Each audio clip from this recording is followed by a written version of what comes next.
শ্রমখাত সংস্কারে সহায়তা করতে advancing decent work in Bangladesh প্রকল্পের উদ্বোধন করেছে আন্তর্জাতিক শ্রম সংস্থা আইএলও। বৃহস্পতিবার লা মেরিডিয়ান হোটেলে প্রকল্পটির উদ্বোধন করা হয়। টিম ইউরোপ ইনিশিয়েটিভের আওতায় এতে অর্থায়ন করছে ইউরোপীয় ইউনিয়ন, ডেনমার্ক, নেদারল্যান্ডস ও সুইডেন। আগামী 4 বছরে $2.47 কোটি অর্থায়নের মাধ্যমে বাংলাদেশ সরকারের শ্রমখাত সংস্কার প্রতিশ্রুতি বাস্তবায়নে সহায়তা করবে প্রকল্পটি।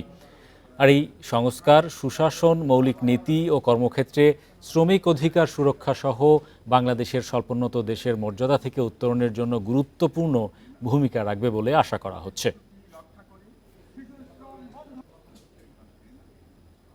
প্রতিশ্রুতি রক্ষা করি, শিশু শ্রম